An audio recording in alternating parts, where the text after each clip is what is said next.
Tuhan sertamu dan sertamu juga. Inilah Injil Yesus Kristus menurut Matius. Dimuliakanlah Tuhan. Sekali peristiwa, Yesus mengajar orang banyak. Hal kerajaan surga itu seumpama harta yang terpendam di ladang, yang ditemukan orang lalu dipendamnya lagi. Karena sukacitanya, pergilah ia menjual seluruh miliknya, lalu membeli ladang itu.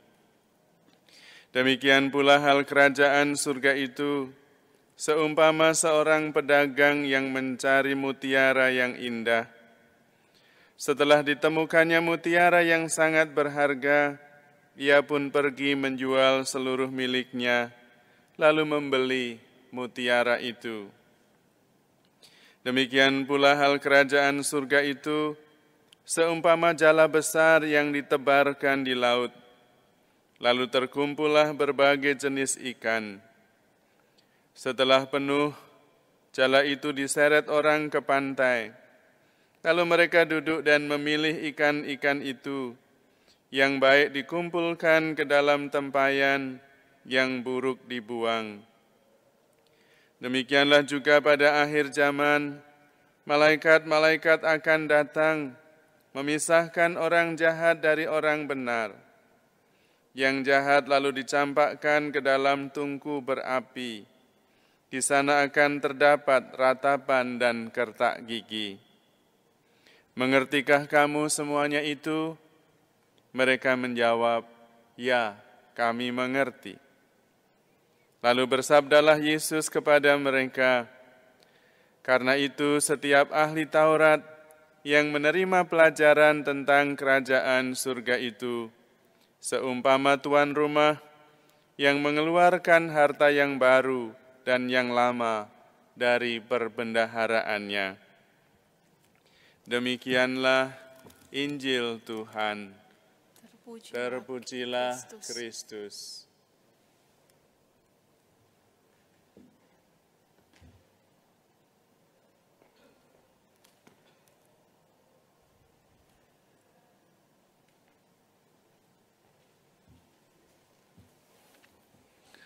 Saudara-saudari terkasih, kerajaan Allah itu bagaikan seorang yang mengerti apa yang penting dalam hidupnya dan kemudian fokus untuk mengusahakannya agar bisa terwujud. Dan itulah kerajaan Allah. Tuhan sendiri mengatakan, carilah dahulu kerajaan Allah, maka segalanya yang lain akan ditambahkan kepadamu. Namun seringkali kita sendiri tidak tahu apa yang penting untuk damai sejahtera kita sendiri. Bahkan Yesus di atas kota Yerusalem menangisi kota Yerusalem dan mengatakan, Yerusalem, Yerusalem, seandainya engkau tahu apa yang perlu bagi damai sejahteramu. Kita juga seringkali tidak tahu apa yang perlu bagi damai sejahtera kita sendiri. Dan karena itu kita menginginkan sesuatu yang justru Tuhan tidak berkenan. Dan karena itu Tuhan tidak mengabulkan. Dan kemudian kita kecewa. Tidak banyak orang yang mengerti apa yang penting bagi damai sejahteranya sendiri. Ada begitu banyak pilihan dalam hidup ini. Bahkan sekarang ini ada begitu banyak pada saat ini yang merayakan ulang tahun perkawinan di bulan ini. Bahkan mereka yang sudah memilih menikah, pada waktu menikah mereka seolah-olah tahu apa yang perlu bagi damai sejahtera mereka, yaitu kebahagiaan pasangan. Maka berjanji untuk mencintai, mengasihi seumur hidup, bla bla bla bla, semuanya mengasihi. Tidak ada masalah diperhatikan, dihargai, dimengerti, itu tidak ada. Mengasihi, mengabdi seumur hidup tanpa syarat. seolah-olah sudah tahu apa yang perlu bagi damai sejahteranya. Tetapi di tengah jalan lupa semua. Bahwa yang paling penting adalah pasangannya. Sehingga itulah yang membahagiakan dia. Tetapi dalam perjalanan itu tidak selalu terjadi. Apa yang perlu bagi damai sejahtera adalah pasangannya, bukan dirinya. Tapi sepanjang perkawinan justru banyak berebut untuk siapa yang lebih diperhatikan. Padahal tidak ada di dalam janji. Janjinya mencintai, titik. Tidak ada yang lain-lain. Tetapi lupa. Yang sudah dijanjikan pun lupa. Apalagi yang tidak dijanjikan. Karena itu ada begitu banyak contoh dalam hidup kita yang menunjukkan bahwa kita sebetulnya sering kali tidak mengerti apa yang perlu untuk damai sejahtera kita sendiri.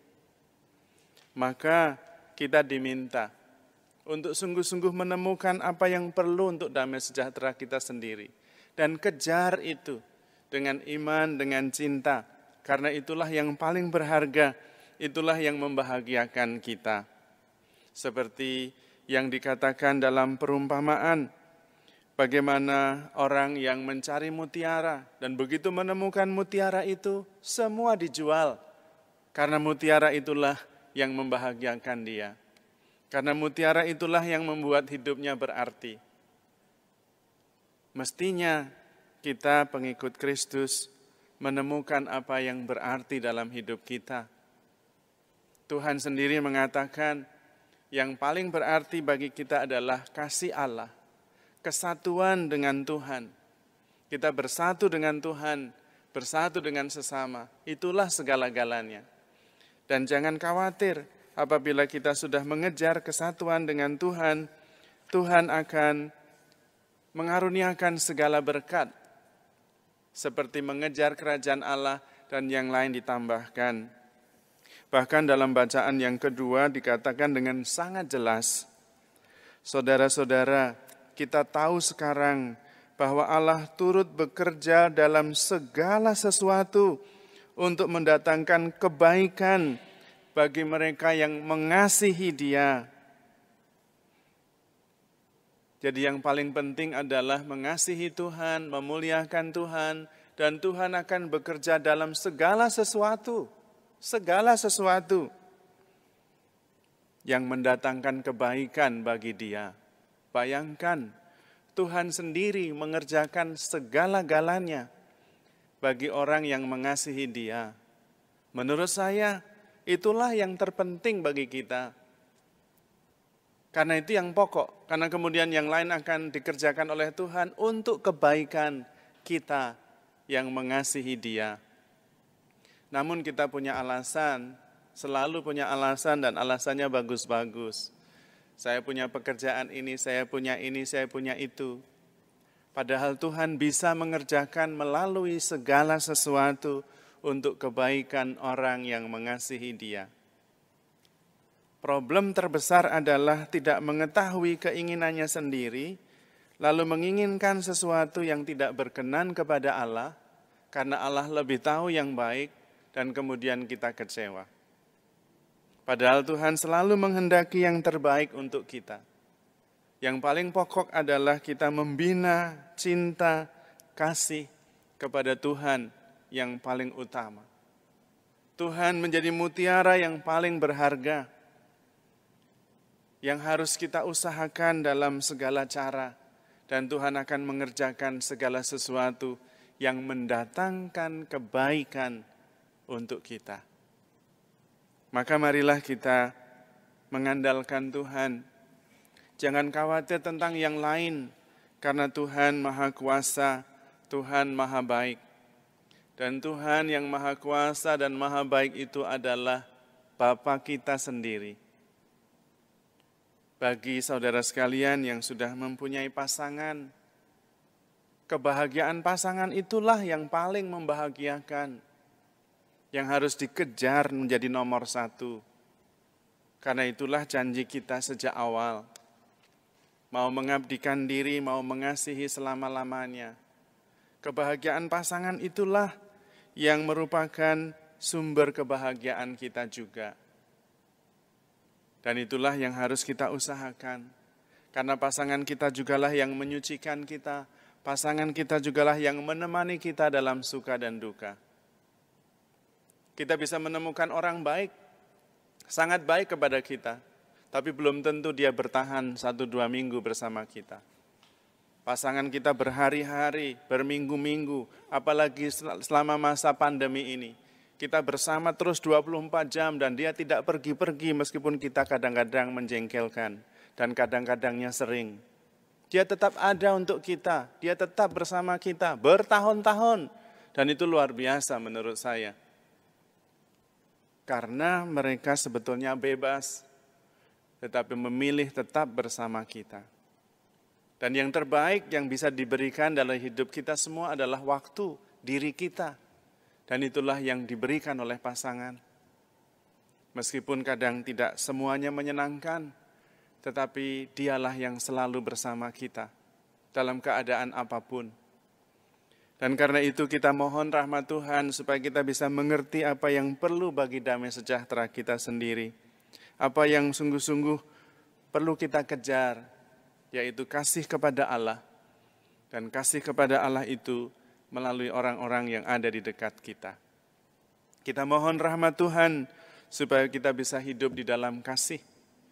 Dan biarlah Tuhan mengerjakan segala sesuatu yang perlu bagi kebaikan kita yang mengasihi Dia. Amin.